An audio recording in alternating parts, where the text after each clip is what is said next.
Olá, boa tarde! Bem-vindos! Vou esperar algumas pessoas entrarem, o Instagram notificar que coloca aqui mais uma live surpresa. O vínculo do amor. Eita, que hoje vai ser babado essa live, hein? Esse assunto vai ser babado. O vínculo do amor. Falar aqui um pouquinho sobre os vínculos que se formam dentro dos relacionamentos, bem-vindos, e que eles são indissolúveis, trazendo o olhar do Bert. Quero falar aqui um pouquinho desse livro aqui, ó. No centro sentimos leveza, um olhar que vai acrescentar muito na nossa relação. Para quem ainda é solteiro, para quem quer casado, para quem já está no segundo casamento, para que a gente possa entender por que muitos relacionamentos não dão certo. Bom, vou falar aqui um pouquinho sobre o vínculo, né? Eu quero ler aqui um texto do Bert, que eu separei aqui, que fala sobre o vínculo. Como que o vínculo se forma? Vamos ver se eu acho aqui. Se eu não achar, tá na ponta da língua. O vínculo, ele se forma através do ato sexual, da consumação. Então, assim, quando nós nos casamos, vou falar aqui sobre casados, tá? Nós nos vinculamos como? Através da consumação do amor, do sexo. Então, nós criamos um vínculo de alma. Então, imagina que você é uma alma. Eu já expliquei aqui para algumas pessoas o que é a alma, tem uma live salva. As pessoas confundem bastante o que é alma, o que é espírito, o que é corpo. Mas a alma são as nossas emoções, as nossas memórias do nosso tema familiar, as memórias da nossa infância. Tudo isso é alma. Então, imagina que quando eu me caso, através da relação sexual, eu formei um vínculo indissolúvel com meu marido. Esse vínculo indissolúvel, né, cria-se ali uma cola, né, com ele. Eu fico colada ali com ele. E isso é importante eu trazer esse olhar, porque hoje nós estamos no mundo do sexo delivery, né? As pessoas fazem sexo e elas se vinculam a várias pessoas. E aí, de repente, quando entra dentro de um casamento, elas não conseguem permanecer dentro desse casamento. Por quê? Porque elas estão vinculadas a outras pessoas. Então, de repente, você está no ato sexual e você lembra do cheiro da outra pessoa, você lembra do corpo da outra pessoa, você lembra da voz daquela pessoa. O que isso está falando? Está falando que você está vinculada a essas pessoas. Então, o sexo é algo muito, muito, muito sério e que nos vincula às demais pessoas. Então, se você já é casado, se você já teve parceiros antes, né, desse casamento, provavelmente você às vezes vive memórias, ou às vezes encontra a pessoa, ou o seu casamento às vezes não tá muito bom. De repente você encontra essa pessoa e aí você pensa assim, meu Deus, será que é o destino? Será que é ele? Será que ele voltou e eu preciso me separar? Já tá ruim mesmo, né? Então eu vou me separar pra me ficar com ele. Pra de repente dar certo com essa pessoa, porque ele apareceu. Não é à toa que ele apareceu.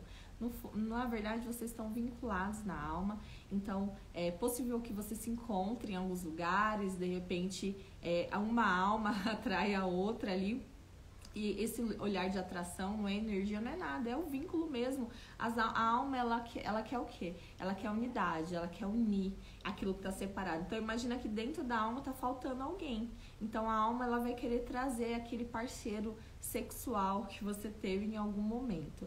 Então, se eu tenho esse casamento, eu vou precisar o quê?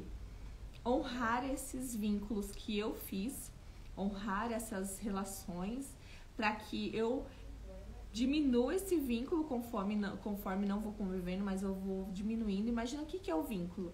É uma linha invisível que conecta na outra. Eu sempre falo isso aqui. Imagina que nós estamos conectados através desse fio invisível, que é essa ligação de alma, esse vínculo. Então você tem que honrar esses parceiros, de repente parceiros que foram importantes, meu relacionamento às vezes da infância, namoradinho, que foi muito importante pra mim, o meu primeiro parceiro sexual, de repente Eu namorava e era uma pessoa que era especial pra mim, e aí a gente teve a primeira vez e ele ficou vinculado a mim. E aí eu não consigo ou ter um relacionamento mais duradouro, vou permanecendo na memória daquele relacionamento, mesmo que eu não perceba, a minha alma, ela fica olhando para aquela relação. Então, eu não invisto nesse novo relacionamento, vamos supor que eu estou querendo casar ou já casada, eu não invisto, por quê? Porque a minha alma ainda está olhando para lá. Então, a gente precisa o quê? Honrar esses vínculos, mostrar para eles, olha, você faz parte da minha história, você pertence e não tem nada que possa excluir você disso, não tem nada que vai mudar aquilo que você significa para minha história. Então é esse olhar, é o olhar do pertencimento. O Bert traz, né, as leis sistêmicas, a lei da ordem do amor, que é a primeira, pertencimento. Então deixa eu pensar. Tem pessoas que eu me vinculei sexualmente, mas que não significaram tanto, de repente, né? Porque usamos proteção, mas pessoas que só passaram. Mas tem aquelas pessoas que permaneceram, que foram muito importantes, que foram marcantes. E aí, vira e mexe, eu tô numa festa, de repente eu vou lá e encontro aquela pessoa. Eu tô num centro, qualquer lugar, nossa, é impossível encontrar a pessoa, não encontro. Isso são os vínculos, né? Os vínculos que se formaram através da consumação. Isso eu estou falando para quem já teve parceiros, né, antes do casamento, que de repente já tiveram filhos, não se casaram. Esses vínculos, eles permanecem, tá? Agora, sim, não, eu casei, André, o meu primeiro marido, o meu primeiro tudo, nós, né, somos os primeiros tudo, ok. O que se forma? Um vínculo muito forte, porque imagina que eu entro nessa relação, nesse casamento, com todas as minhas expectativas, com o meu amor, eu invisto tudo nele. E aí vamos supor que chega lá na frente, sei lá, depois de 10 anos, 11 anos, sei lá, 20 anos não dá certo, e eu me separo. E aí eu tenho os meus poréns, eu tenho as minhas questões, eu viro e falo pra ele, não, porque foi ele que não foi bom, foi ele que isso, foi ele que aquilo. Eu destituo esse vínculo, né, mentalmente, eu ignoro esse vínculo, eu falo que não valeu nada, que não mereceu, que... Deixa eu fixar aqui o nome da live, não fixei. Então, imagina que eu destituo esse vínculo, aquele primeiro casamento, ele não foi importante pra mim, ele não valeu nada. Então, assim, ela errou comigo, ele errou comigo, então eu só excluo aquela pessoa e vida que segue. Próximo. E não existe isso. O próximo, ele não vai permanecer também. Por quê? Porque a minha alma, lembra que eu falei dos vínculos? Está vinculada lá atrás. Está vinculada naquele casamento. Então, por lealdade, por honra, a minha alma, ela não aceita que eu exclua aquele parceiro. A minha alma, ela não permite que eu destitua aquele parceiro. Então, o meu vínculo, ele vai ficar ainda preso àquele marido, aquele primeiro casamento. O que eu preciso fazer? Honrar esse primeiro marido, entender que foi do jeito que teria que ter sido. E às vezes a gente entra na consciência pessoal achando que a gente... Não, porque ele ele não foi assim, do jeito que eu queria, não, porque ele foi assim, não, porque ele me deixou, não, porque não sei. Então a gente entra o quê? Na dor, a gente começa a falar do outro e a gente quer destituir essa relação. As próximas relações não vão durar. Por quê? Porque por lealdade do pertencimento daquele que veio primeiro, esse também não vai ficar. Então, é inconsciente, mesmo que ele fale mal, mesmo que ele critique, vamos supor que eu casei de novo. Ele tem um olhar de crítica, mas ele não permanece, porque o meu vínculo tá lá, mesmo por amor ou por raiva, o meu vínculo tá lá. Então, é muito sério a gente pensar o quê? Eu tenho um relacionamento antes do meu casamento, antes desse meu namoro, antes do meu noivado, eu estou honrando esses vínculos, eu estou... dando lugar de pertencimento, ou eu finjo que não aconteceu, porque na minha consciência pessoal não foi bom o suficiente pra mim, eu mereço mais e aí vida que segue, próximo, fila que anda. E isso não existe. Não existe porque você não vai conseguir se vincular a ninguém. Você vai passar uma vida inteira buscando relacionamentos, buscando, se relacionando. Então, o problema é sempre no homem, o problema é sempre no outro. O problema é sempre naquele lá que me magoou. Mas eu não vou parar pra olhar porque eu preciso honrar aquele vínculo que veio primeiro. Eu vou precisar dar o lugar de pertencimento para aquele vínculo e mostrar o que ele foi importante para quem? Para ele, que de repente me traiu? Não, dentro de você, dentro do seu coração, dentro da sua história. E você saber que o primeiro lugar é dele e nunca ninguém vai ocupar o lugar, né? A lei da física que a gente estudou tanto. Ninguém ocupa o lugar de ninguém. Então, se eu tive uma pessoa que foi muito importante para mim, foi meu marido, sei lá, foi um namorado de adolescência, marcou a minha vida, ele vai ser sempre aquela pessoa. E aí, quando eu não respeito, eu permaneço vinculada a ele. Então, eu vou trazer aqui um olhar do Bert, do livro, sobre as ordens do amor. Primeira ordem do amor, o pertencimento. Então, eu dou o lugar de pertencimento e é importante.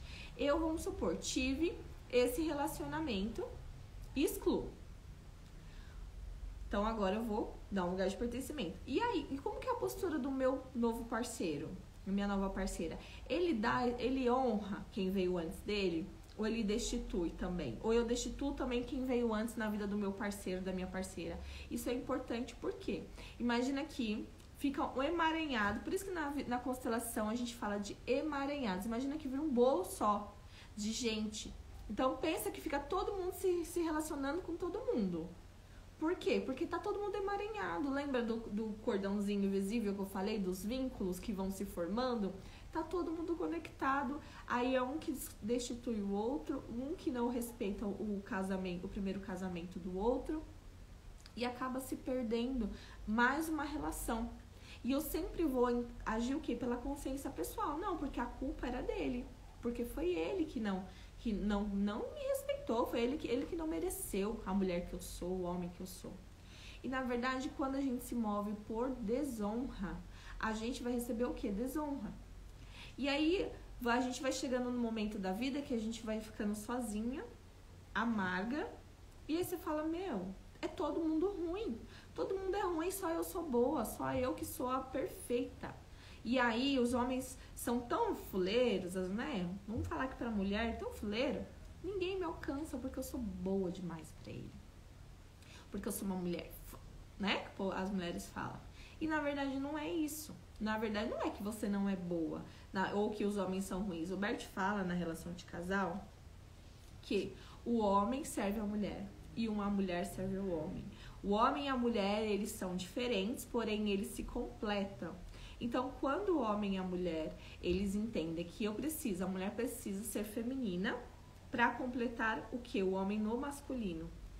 Nós temos um equilíbrio dentro da relação. Então, o que está acontecendo? O que acontece muito? A mulher que fica identificada com o masculino, a mulher que fica querendo fazer tudo dentro de uma relação, como eu postei hoje no Reels. E aí ela é a mulher que não deixa o homem ser homem, ela não deixa o homem conduzir a relação, ela não deixa o homem... Não, André, porque eu peço pra ele não faz, eu tenho que fazer o quê? Eu vou fazer, né? Vou fazer aqui que eu posso fazer. E aí ela não ensina esse homem a desenvolver a masculinidade dentro da relação. Fala, André, mas precisa ensinar? Você não precisa ensinar, mas você precisa conduzir esse homem que não sabe muitas vezes esse homem. Por quê? Porque a mãe dele castrou ele. A mãe dele destituiu ele no masculino desde a infância. Então, quando ele chega na fase adulta, ele não sabe se colocar como homem. Então, como eu li a caixinha hoje, o marido, que depende da mulher. Rolou uma conversa em box depois comigo, eu vou compartilhar nos stories. Por quê? Porque a mãe não ensinou ele a se desenvolver. Ele foi o quê? Uma criança cuidado pelos pais até chegar na fase adulta. Quando ele chegou na fase adulta, o que ele fez? Passou a dependência dos pais para a mãe. Então, é um homem que não se desenvolveu no seu masculino. Porque qual que é o papel do homem dentro de um relacionamento? A gente perdeu isso durante os anos. O papel do homem é ser o sacerdote da casa. E quando eu falo em sacerdócio, eu não falo de religião. Eu falo do qual que é a estrutura que esse homem tem dentro desse lar. E aí você olha e fala, é um cara que só sabe jogar videogame, é um cara que só sabe ficar no sofá assistindo TV, é um cara que não precisa de uma manutenção da casa, ele não sabe. E aí a mulher, ela entra nesse lugar e faz. Ah, ele não faz? Ah, eu tô cansada de pedir. Então a gente precisa o quê? Ser ensinadas a sair desse lugar. A gente precisa ser ensinadas a parar de querer dar conta de tudo, a querer resolver todas as questões, a parar de querer ser a forte. Nossa, porque se não fizer nessa casa, ninguém faz. Deixa, não faça. André, mas vai ficar. Porque eu preciso mostrar para esse homem, olha, essa casa precisa de um homem. E se você não for esse homem, vai ficar meio difícil. Oi, tudo bem, Thalita? Bem-vinda. Então eu preciso entender que eu preciso voltar para o meu lugar de mulher. Mas aí, contrapartida, se eu estou fazendo o que o homem deveria fazer, quem está fazendo o papel da mulher? Será que não é o homem? Será que é os papéis que não estão invertidos? E aí essa mulher tá lá, ó, que de vínculo a gente já foi lá pra relação, pro equilíbrio dentro da relação. Então, eu preciso me analisar e parar de me sentir tão importante, a fazedora de tudo. Porque o que a gente faz? A gente fica se sentindo, não. Eu sento numa roda de conversa e falo, nossa, que meu marido? Ai, pelo amor de Deus. Meu marido faz nada em casa, ó, não paga uma conta, porque mulher não perde a oportunidade de falar mal do marido. Não, meu marido? Ah, eu preciso que ele fure ali. Não faz. Porque ela quer se sentir importante. Nós ficamos nesse lugar da alta importância. Então, se de repente eu não for tão importante, como é que vai ser? Como é que vai ser pra mim me olhar? Então, a gente precisa voltar e pensar. Dentro da minha relação, como que estão os papéis? O homem, ele é o sacerdote da casa? Ele é o homem que ele é o provedor? Ele é o homem que ele cuida das coisas da assistência, da mecânica? Como que funciona? Ou não? Ah, André, ele não faz, mas ele paga, ele sabe o papel dele, o homem provedor. Mas a gente precisa entender que existem esses desequilíbrios. Além de tudo que a gente falou aqui do vínculo, que se formam, existe também esse lugar onde as pessoas não sabem direito qual é o lugar que elas precisam ficar. Elas não têm uma clareza. Uma mulher hoje não consegue ensinar uma outra criança, uma menina, qual que é o papel dela dentro de uma casa.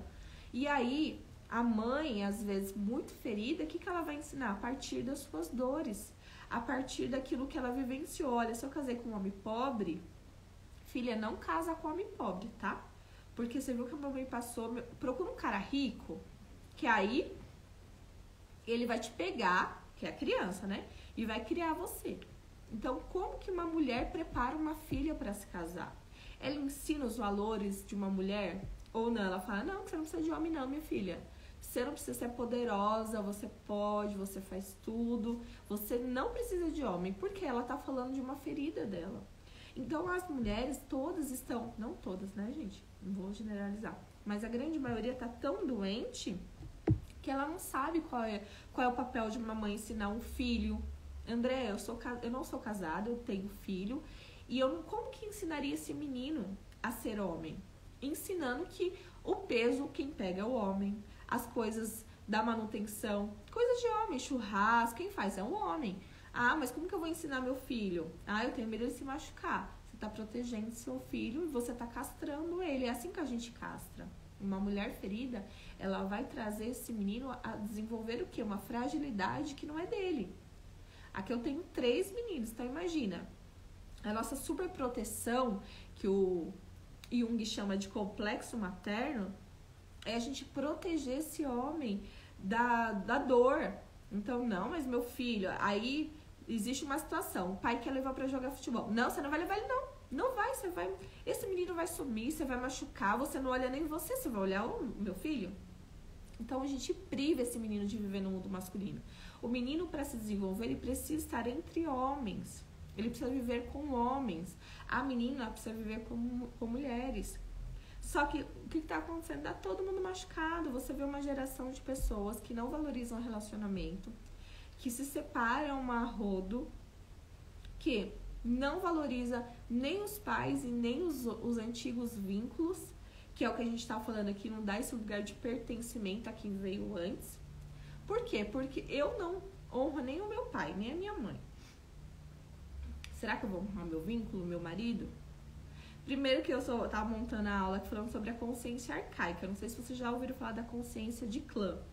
É a consciência grupal, é tipo vozes na nossa alma. Imagina que a gente não imagina que é movida por essas vozes. Então pensa, aquilo que você decide hoje, aquilo que você é movida, pode ter base nas vozes das pessoas, primeiro, que você convive, marido, filho, nas tomadas de decisões, na segunda, dos meus pais. Então imagina, quando eu vou casar, aí a minha mãe, ela chega assim a falar, não, será que essa menina é boa será que esse homem é bom pra minha filha? Não, essa família, pelo amor de Deus, você não vai casar com aquele homem não, você viu a família dela? Porque ela se sente melhor que outro grupo, ela quer o quê? Poldar a formação de um novo grupo, então ela vai tentar parar isso aí. Por quê? A consciência do clã travou. Vê se volta. Ai, só falta travar. A consciência do clã, que é a consciência grupal, ela é contra os relacionamentos. Ela é contra as relações. Ela é contra um novo grupo. Não, porque minha família é muito melhor que a família daquele marido da minha... Ah, você viu a família do marido da minha filha? Pelo amor de Deus, aquela mulher... Gente, a gente vive muita culpa por ter que sair do nosso grupo e montar um novo grupo, porque a consciência grupal, ela fala, às vezes com palavras, às vezes silenciosa. Então imagina, às vezes o pai chega lá pra ver o genro, aí ele olha assim, você trabalha no quê? O que você trabalha? Aí o cara vai embora, é rapado. Você acha? Você acha que você vai casar com esse homem aí? O que ele tá falando? Eu me oponho, porque o meu grupo é melhor que o dele. Então, isso a gente precisa entender sobre como funcionam as consciências e os vínculos, né? A gente começou falando de vínculos e foi para as consciências. Como que isso funciona? Para a gente ganhar um pouquinho de liberdade, para a gente tomar nossas decisões. A voz do clã, a voz da consciência arcaica, ela nos direciona nas tomadas de decisão. Então imagina que aquilo que você decide, você não decide por si mesma. Você pensa assim, eu vou fazer tal coisa. Aí você fala assim, gente, tô gripada ainda, tá nos últimos ainda. Você pensa assim, não, mas será? Mas e o meu filho? Mas e o meu pai? Aí o que meu vai pensar? E a gente não toma a decisão que a gente gostaria. O que a gente precisa? Suportar a culpa de ser diferente, de fazer diferente, porque a gente é vinculado ao nosso primeiro grupo, que é a nossa família. Então, se a gente fizer algo que desabone, né, que seja desabonado, a gente vai ser excluído de lá. Então, a gente não quer ser excluído, a gente quer permanecer o quê? Na inocência de ficar ali vinculado àquele grupo, agora nos vínculos familiares. Então, a gente acaba o quê? Não vou me casar, um exemplo no relacionamento. Não vou me casar com esse homem, porque a minha mãe falou que a mãe dele, que a família dele, que ele, que não sei o quê. Por quê? Eu quero permanecer naquele grupo. Eu conheço pessoas que estão querendo se casar. E aí, o pai, toda vez que chega, ela falou, André, eu não desaprovo meu pai. Meu pai falou, tá falado. O que ela tá falando? Eu prefiro ficar aqui sendo a filha solteirona, mas na inocência de obedecer ao meu pai. Em vez de eu desagradar ele, carregar a culpa de desagradar ele, mas tomar a minha vida, porque eu sou uma adulta. O que eu faço? Eu permaneço como uma criança. Eu permaneço ali ainda, esperando que meu pai fale, vai filha, faz, casa. E isso às vezes não vai acontecer. Aí, não, Andréa, mas o meu pai falou pra me casar. Meu pai, tá. Falou, mas no olhar ele olha e ela fala assim, sei. Vai casar com esse homem? Vai passar fome. O olhar fala isso, ele não fala. Mas é a fala da consciência de grupo, consciência do clã.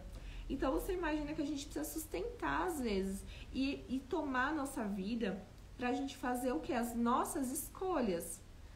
Concordar lá dentro e falar, tá bom, pai. Sem verbalizar pra ele. Você tá certo. eu acho que eu vou passar fome mesmo. Claro que você não vai passar, né, gente? Mas você precisa concordar, porque se você briga, se você exclui, você se emaranha. Tá certo, tudo bem, você tá certo.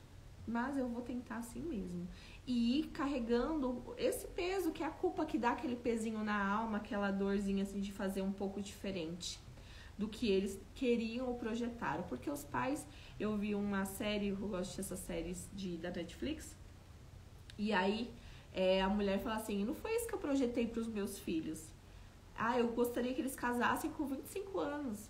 Então pensa, olha a mãe escolhendo pro filho o que ela queria que o filho fizesse. E o filho não conseguiu sustentar a culpa.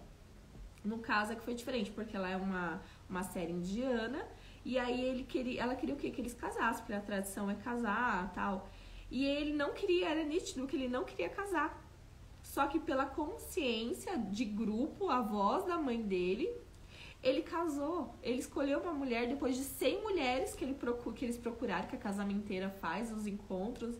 Ele não queria. Por quê? Por conta da consciência de grupo. Ele não suportou fazer diferente. Ela falava, você tá estragando os planos de todo mundo, porque você não casa. Ele, como assim?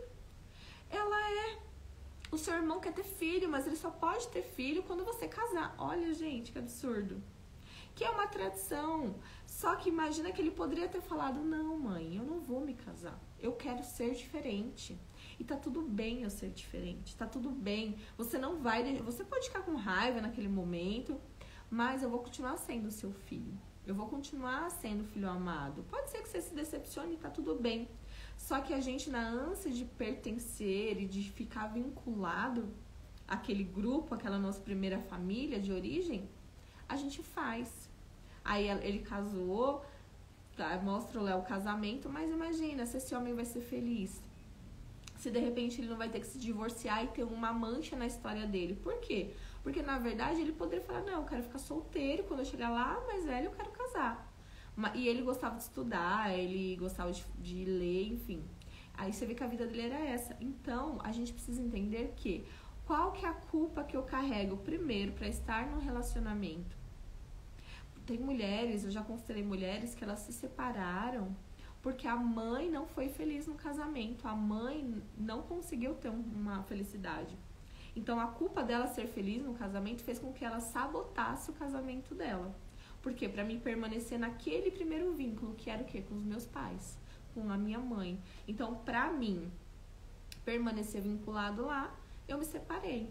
Que é o que o Bert fala também sobre quando a gente se casa, a gente forma um grupo, um novo sistema familiar da parte dos pais. Então, a gente precisa deixar os pais, como a Bíblia fala, né? Deixar o pai e a mãe e formar uma nova família. E aquela família, que é os meus pais de origem, eles têm o respeito, mas eles não podem mais, por exemplo, ter palavra no meu casamento. Quantas sogras, mães, ficam dando opinião, falam, deixa eu ver se ele tá cuidando da minha filha, se ela tá cuidando do meu filho, deixa eu ver se ela cuida do meu neto, se ela lava a roupa direito, se ela... Isso não existe. Isso tá dizendo de um filho que não cortou o vínculo com os pais para se vincular a essa mulher. E possivelmente vai se separar. E aí vai chegar no final e falar assim, tá vendo? Eu falei pra você que aquela mulher não era pra você. Eu falei que ela não era boa o suficiente. Porque ela nem sabia cuidar de casa. Ela não sabe fazer nada. Você acha, meu filho? Se ela se livrou daquela mulher. Então essa é a consciência de grupo. A pessoa que não consegue primeiro fazer o corte de vínculos com os pais para se vincular no casamento. Então a pessoa ela sempre vai o quê? Querer voltar pro parquinho, que é a casa dos pais. Porque lá nos pais, minha mãe que fala o que eu tenho que fazer. Minha mãe falou pra me separar, eu separei. Minha mãe falou pra mim não casar, eu não casei. Então eu preciso sustentar o quê? O meu vínculo no meu casamento. Falar, mãe, eu respeito você, eu honro a vida que você me deu. E eu tomo a vida. Mas no meu casamento, na minha casa, quem manda sou eu. Quem manda é minha esposa. Nós somos casados. E aí tem muitos casais que casam, vai morar na casa dos pais, vai morar na casa dos sogros. Gente, a pior coisa que tem na vida. E aí, se você não pode, por exemplo, hoje eu não posso, Andréa, morar, pagar um aluguel. coloque uma data, pelo menos, pra você sair de lá. Porque se você ficar lá uma vida inteira, você vai ficar lá a vida inteira aguentando a sogra, o sogro falar. Eu constelei pessoas que eram exatamente assim. Eu não suporto a minha sogra, ela me ataca. Você tá dentro da casa dela. Você tem que sair daí. Ah, não dá. Pô, coloca uma meta, 1 ano, 2 anos, sei lá. Você precisa sair de lá. Por quê? Ali você tá no território ainda da criança, que é um exemplo no seu marido, se você tá na casa dos seus sogros ou do seu pai, da sua mãe. Você precisa sair da esfera doméstica que o Bert fala. Então, nós precisamos cortar o primeiro vínculo com os pais, nos vincular no casamento. Porque quantos casamentos não formam vínculos verdadeiros? Porque ainda estão conectados lá com os pais, com essa conexão, não se entregam a esse casamento. Se eu me entreguei, separei, estou no meu segundo casamento, eu preciso o quê? Honrar o meu primeiro vínculo do meu casamento. Para depois eu ter saúde nessa segunda relação. Se eu não consigo olhar meu primeiro casamento, meu primeiro relacionamento, a pessoa que foi importante pra mim, e dar um lugar pra ela de pertencimento, essa relação não vai. Ela vai ficar 1 ano, 2 anos, 3 anos, acaba de novo. Eu conheci uma pessoa, acho que eu constelei, casou, acho que 5 vezes. Sim, porque ninguém era bom. É só a pessoa que é boa, você não é bom. Quem casou? Você. Vamos olhar lá atrás, o que tá acontecendo? Então, a constelação eu gosto porque ela vai lá. O que tá acontecendo? Ah, tá, teve desonra, teve exclusão. E eu já constelei também uma pessoa que o marido tinha 3 mulheres e ela era a 5ª. Era uma coisa assim. E a relação era muito difícil. Só que o que ela fez? Ela conseguiu honrar a primeira esposa do marido, a segunda, a terceira, dar o lugar de pertencimento. Ela falou, André, a nossa relação melhorou. A nossa amizade, a primeira mulher do meu marido, ela nem olhava, porque tem filhos em comum, ela nem olhava na minha cara. Hoje ela me cumprimenta, ela me agradece por cuidar dos filhos dela. Cuidar assim, né? Quando vem em casa, trata bem, porque madrasta, padrasto não tem obrigação nenhuma com seu filho. Que é outro erro que também nós causamos, nós trazemos para nossa relação. Ah, casei, tenho um filho. É minha obrigação? Preciso? Não, não é. Então a gente também se coloca em desequilíbrio. Mas a gente vai ficar nos vínculos hoje. Se vocês tiverem pergunta, quiserem mandar. Entrou gente, saiu. Eu vou deixar a live salva, porque a gente tá falando sobre vínculos, sobre como que nós, quando nós não honramos, como ele vai influenciar na nossa vida. E aí tô trazendo esses olhares, né, pros equilíbrios nas relações, tirando dúvida. Então se você quiser me chamar também no direct pra gente papear, tava aqui lendo Bert Hellinger. Gente, Bert é incrível. E esse olhar não é um olhar de acusação, não é um olhar de desmerecimento, é um olhar de humildade, um olhar de a gente olhar e falar, cara, realmente, minha vida tá uma porcaria. Deixa eu olhar lá. Eu, Andréa, fui essa pessoa que excluí muito meus... Eu já fui casada 2 vezes. E me sentia melhor que eles. Moral da história, nenhuma relação dava certo. Por quê? Porque primeiro que eu estava vinculada com meu primeiro marido, porque eu sou muito melhor que ele, né? Isso antes, né? Eu era muito melhor. Então hoje eu consigo dar esse lugar de pertencimento pra ele, me desvincular, né? Diminuir esse vínculo, né? Que a gente desvincula, diminui, para que eu possa ter uma nova relação. Então é um exercício. É milagre? É olhar com a mente e falar assim, ah, acabou. Não, é um exercício. É dia após dia eu olhar e falar assim, ah, eu acho que aqui eu me sinto melhor que ele, eu acho que aqui eu acho que aqui eu destituí ele, como eu tava falando no masculino. Então a gente reconhecer e dar esse lugar de pertencimento.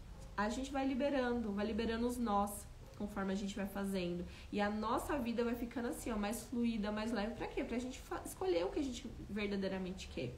Não compensando ninguém, mas escolhendo aquilo que eu quero.